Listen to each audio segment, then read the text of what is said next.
Today I'm going to make homemade almond paste. I am later going to use that almond paste to make my favorite Sicilian almond cookies. This is a very easy recipe. Don't go out and buy it, you can make it on yourself.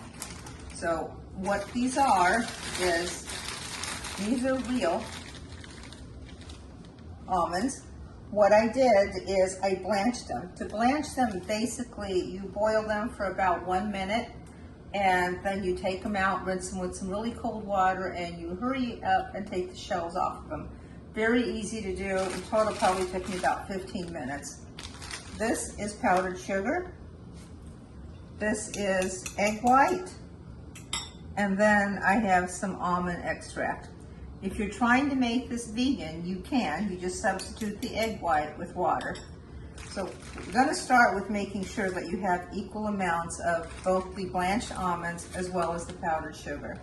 I'm going to put the almonds into my food processor and show you what the powdered flour looks like in just a moment. I'm going to let this run for about a minute. It's not going to be an exact flour. You're still going to have a little bit of the coarseness of the almond, but that's what's going to give the cookie flavor. I got my equal parts sugar and almonds, and we're going to blend this a little bit. And give a little bit of time to blend, at which point I will add the egg whites. That is a little bit more than half a teaspoon of vanilla extract, but not quite one. And I'm going to go ahead and put in the egg whites as well. And we're going to go ahead and stir this up again in the mixer. It smells very almondy. It smells really good. You can see now that it's becoming dough. And in just a couple minutes, I am going to take it out and just hand mix the rest of it.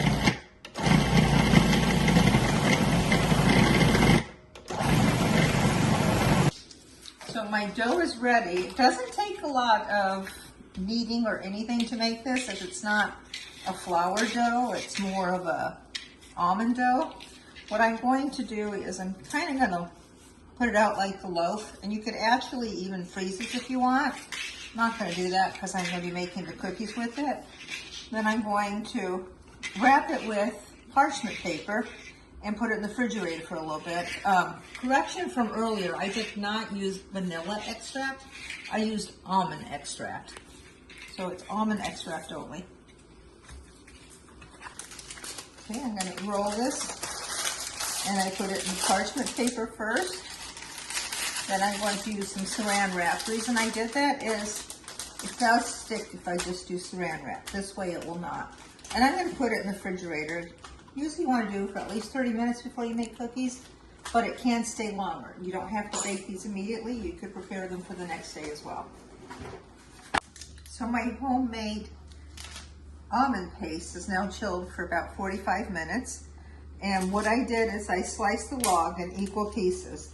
Then you're going to take them and roll little balls, all about the same size. And apparently I haven't been really successful with it, so I will go ahead and adjust a couple of them.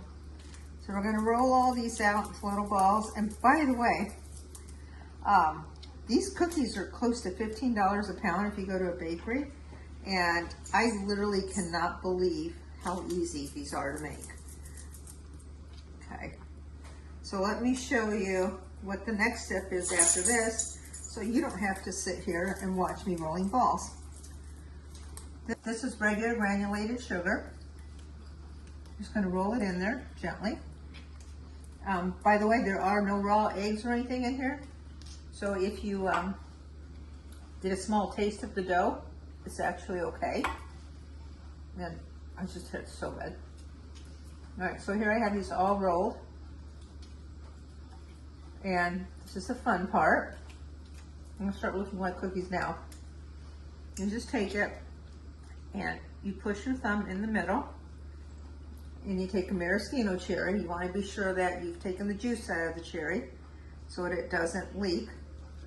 Put it on the cookie, and we're going to put it on a baking sheet. Now we're going to bake these for 15 to 17 minutes at 340 degrees. Do not, very important, do not overcook these. You do not have to space them a lot because guess what? These don't have the yeast and stuff in them, so they're not really going to expand that much. And again, it's an almond dough. And I'm going to make some of mine with little almonds in them, and some of them with the cherries. And again, this is so easy, and it's so less expensive when you make the dough yourself. If you have little green cherries or different colored ones that you want to use, you could use those as well. And I'll finish these off and show you how it looks before they get into the oven. So here are my beautiful alternating almond paste cookies, or Biscotti alla mandola, as I would call them in Sicily. I'm going to try just a little bit different one. So here I have the same balls. I'm rolling them out like this, just to kind of look like a finger. Decided I would try a different cookie and see how it turns out. And then instead of regular sugar, we're going to roll it in powdered sugar and just pinch it a little bit. Show that again. Powdered sugar, good healthy dose. And just pinch it a little bit. I'm going to have to see how these come out. And I'm really smitten about these cookies, and I hope they taste as good as they look. So I'm going to put them in the oven. Remember, they're very delicate. I got my oven at 340 degrees. I'm going to put the timer at 14 just to make sure, because not all ovens cook the same. And then we'll check them and see if they're ready or not. And there go my little babies for the day. So they took 18 minutes. You definitely do not want to overcook them. Here they are. Do not eat them hot. They will continue to cook a little bit, but if you see on the bottom, just that slight bit, oh, they're hot. Just that slight bit of golden brown. Here they are, I Biscotti alla mandola Siciliana, or Sicilian almond cookies. They look delicious. They taste really, really good. Make sure that you wait till they cool down to eat, or you're not going to get the full flavor.